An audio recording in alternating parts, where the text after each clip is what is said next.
Hello everyone and welcome to SuttonsDaze. Today we are going to be canning up some beets. You either love them or you hate them. Phil loves them, so I can them up. Just plain beets. These are excellent as a side dish for most meals.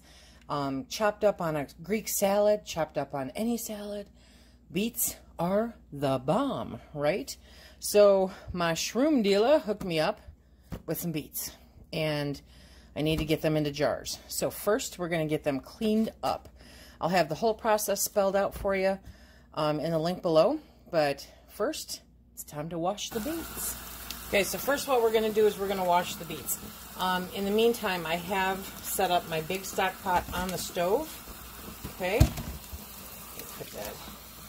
And you know, beets are a root vegetable, so they are grown down in the dirt.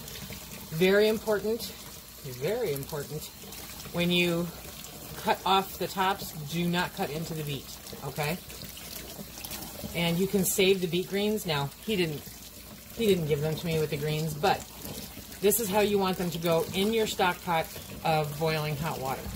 So we're going to get a bunch of these washed up and put into the hot water, and then we boil them for about 15, 20 minutes, give or take.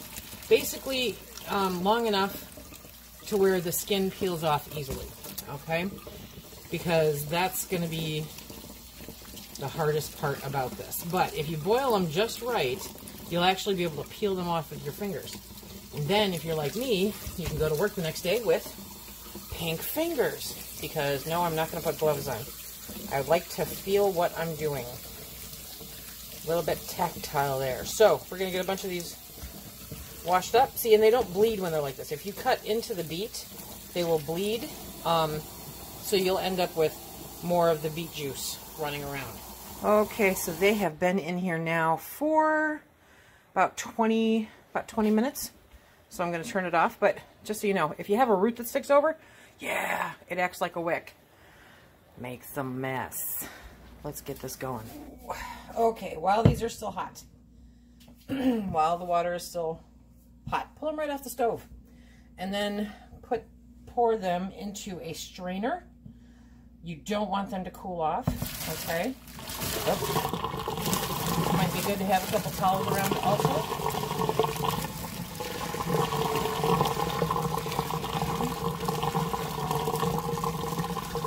Let's see if I can do this. Okay. There we go. Okay.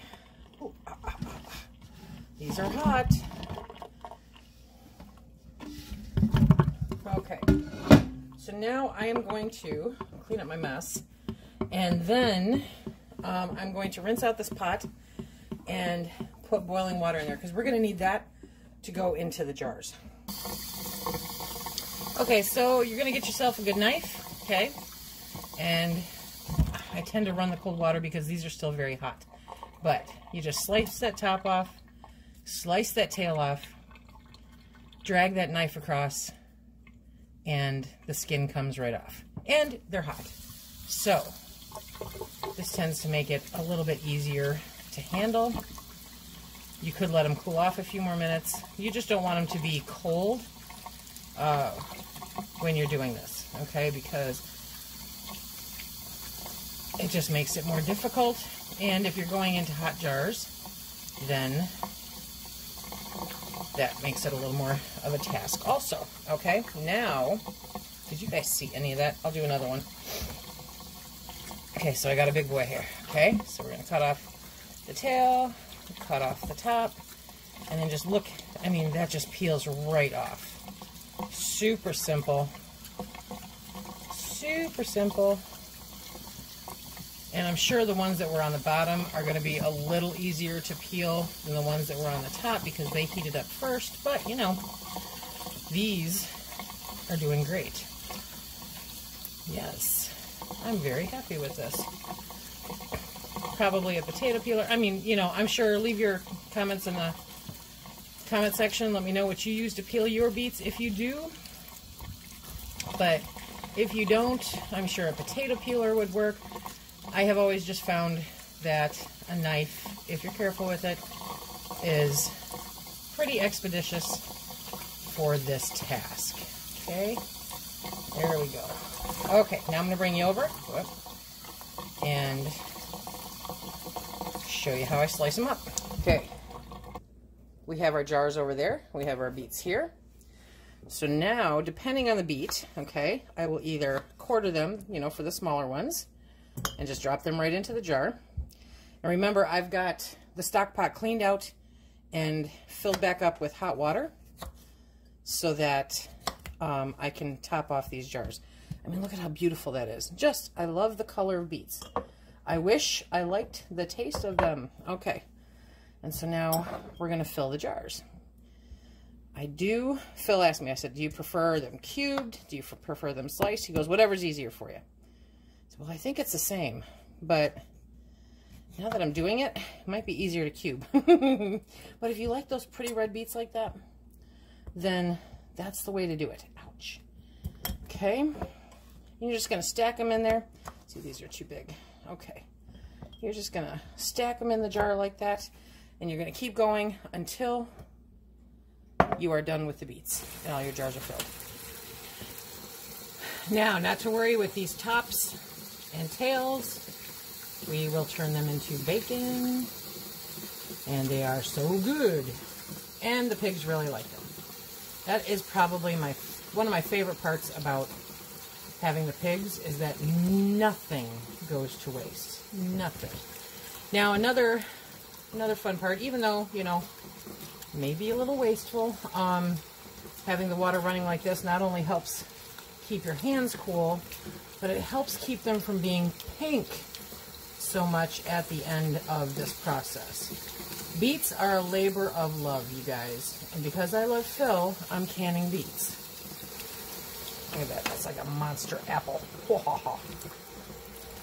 So we've got all the jars filled up to an inch headspace. And now we're going to add the hot water. So I've got the pot of hot water back here. I'm just going to ladle it in. And you want to maintain that inch headspace. And you want to try to actually get it into the jar, as opposed to what I just did. Okay. So you're going to fill those up to an inch headspace. If you get extra, don't worry about it. Just pour it off. And we're going to debubble. So that may bring your water level down a little bit also. Now remember, these are not pickled. These are just plain beets. So these have to be pressure canned. No ifs, ands, or buts about it. Unless you really are striving for food poisoning, then you can do whatever you want. But we are pressure canning these. Okay. I've got a canner load here. Dun, dun, dun. And I've got my 16 quart Presto behind us here. Whoa, how can we do this? Heating up, because we're going to put hot jars in hot water. Okay, now we're going to zip back through here, and we're going to debubble. So you take a little spatula, you take a chopstick, you take one of these handy dudes, which I will put a link for down below. You might actually have to take some out when you debubble. We shall see. There we go. You just want to get in there and mix stuff up and try to loosen up any air pockets that might be underneath the food. Okay, that's the reason we do that. Because the air pockets will cause siphoning. They will cause failure. And it will not be good. It's a total waste. Okay. Now, the chunks are, in my mind, just easier to debubble. But technically, I think there's less air bubbles in the flats, you know, the discs. I think. Don't quote me on that. Sometimes I just talk. Okay. So, there we go. See, when you debubble, it tends to get everything moved around, and then you got to figure out how to fit it all back in the puzzle again. There we go. Okay, now we're going to wipe these rims. Flying beets! Okay, so now we're going to wipe these rims take a really good look. Make sure that you're at an inch headspace with these, okay? And that, there we go. And that your liquid is over your beets. And that's just basically for aesthetics, okay? There we go. Okay, let's get those rims wiped down. Okay, so you're gonna get a paper towel, get the end of it wet, take that around. Again, as always, this is the perfect time to double, triple, quadruple check to make sure that there are no chips or cracks on the rim. You wanna make sure that you have no food particles on the rim that could cause a failure. Next, we're gonna put the lids on, get them centered. Remember, because you're pressure canning, you do not need to heat these up. It really is just not necessary, period, anymore, but it's remarkably unnecessary when you're pressure canning. Remember, you're going to put these on finger tight, okay? Don't crank them, just put them on finger tight, and then put them into your canner. Especially with these Orchard Road lids, you really don't want to over-tighten because, sorry, heating up the oven, because it will cause the lids to buckle. So you want to be very aware of that. The Orchard Road lids, for anybody that's interested, there's a link down below. These are the ones that I found we could buy in bulk off of Amazon. And I'm remarkably impressed with them. I really like these. They are $75 shipped to your door for 288 lids. So if you're looking for a bulk purchase, this is totally worth it. If you don't have availability of bulk purchase where you are, or if in your area you're experiencing the same problems a lot of people are where they cannot find supplies. Okay, so you get them where you have to get them, period. These break down to 26 cents a lid. Not the best price I've ever experienced, not the worst price I've ever experienced. It is the COVID price. That is what we're dealing with right now. Okay. Always grab one short. There we go.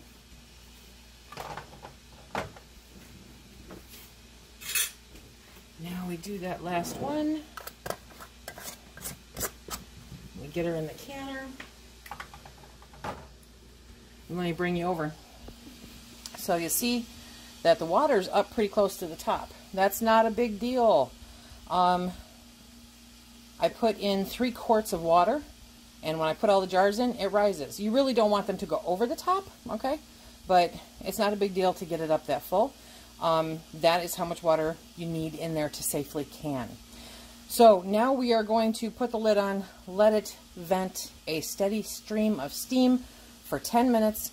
Then we're going to put the weight on, and we're going to let this baby rock out for 30 minutes at 10 pounds of pressure with the jiggler, 11 pounds of pressure if you're using the gauge, and that's for pints. I'll put a link to the National Center for Home Food Preservation in the description box below also, and that will give you the time for quarts if you're more interested in doing quarts. We'll see you when these come out.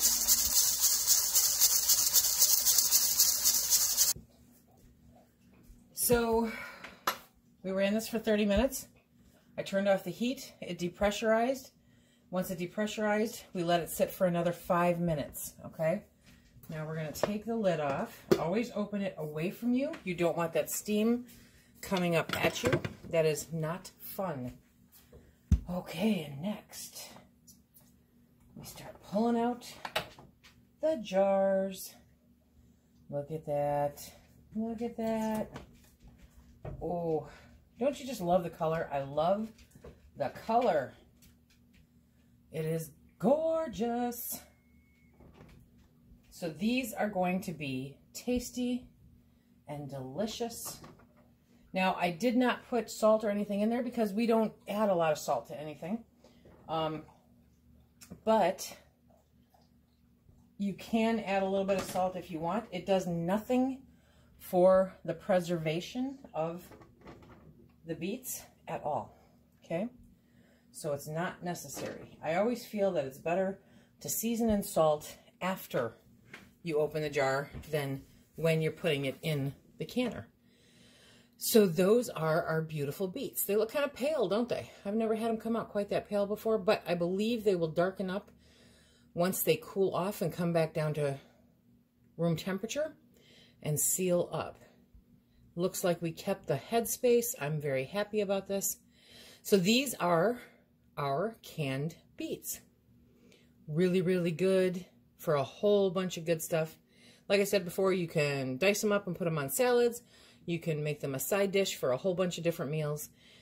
Just plain old beets, not pickled beets. And so they go in rotation with our dinners for a vegetable. They are so enjoyable and so simple. Just drop them in, heat them, and eat them, and life is good. There's nothing like dinner from the pantry. Okay, I hope this was helpful, and I hope that you give canning beets a try. Remember, if you like what we do here, please hit that like, subscribe, and share. Check us out on Instagram and Facebook. And thank you for joining us for another 52 weeks of canning. Until next time, be safe.